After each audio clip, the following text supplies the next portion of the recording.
আসসালামু আলাইকুম। আজকে আলোচনা করব কেভিটন ৫ ট্যাবলেট সম্পর্কে।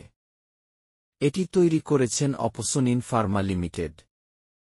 ব্যবহারসমূহ: রক্তসংবহনজনিত দুর্ঘটনা, স্ট্রোক, রক্তসংবহনজনিত তীব্র সমস্যা, উচ্চ রক্তচাপজনিত সমস্যা, হৃৎপিণ্ডের কঠিন সমস্যা, স্নায়ু দুর্বলতা, পূর্ণ স্ট্রোক, মৃগী রোগের পরে যখন রক্তক্ষরণ হয় ইত্যাদি। বার্ধক্য, নানা মানসিক সমস্যা, রক্তসংবহনের সমস্যা, স্মৃতিশক্তি লোপ পাওয়া, চিন্তাশক্তি লোপ হওয়া, কোনো কাজে মনোযোগহীনতা, ঝিমুনি, মুড সমস্যা, বাকহীনতা, অনিদ্রা ও রজনীবৃত্তির সময় ভেসোভেজিটেটিভ লক্ষণ দূরীকরণে। চক্ষুরোগ, আর্টেরিওস্কেরোসিসের কারণে চোখের করেড ও রেটিনার রক্তসংবহনজনিত সমস্যা।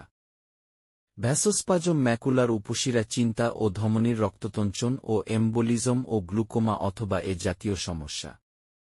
কর্ণরোগ, সংবহনজনিত সৃষ্ট সমস্যায় কানের সমস্যা, যা কিনা প্রেসবায়াকুসিস থেকে হতে পারে। মেনিয়ার্স ডিজিজ, ককলিয়ার সমস্যা, কানে শো শো শব্দ করা ও মাথার ঝিমুনি। ডোজ: ১-২ ট্যাবলেট দিনে ৩ বার। লক্ষণমাত্রায় ১টি করে ট্যাবলেট দিনে ৩ বার। বিভিন্ন কারণে ঔষধের মাত্রার তারতম্য হতে পারে। ডাক্তার যেভাবে পরামর্শ দিয়েছেন ঠিক সেভাবে ঔষধ গ্রহণ করুন। পার্শ্ব প্রতিক্রিয়া: ক্ষণস্থায়ী রক্তচাপ হ্রাস ও দ্রুত হৃদস্পন্দন হতে পারে। গর্ভাবস্থায় এ ওষুধ খাওয়া নিষেধ। আশা করি সবাই ভালো আছেন। আমার ভিডিওটি ভালো লাগলে অবশ্যই সাবস্ক্রাইব করবেন। সকলকে ধন্যবাদ।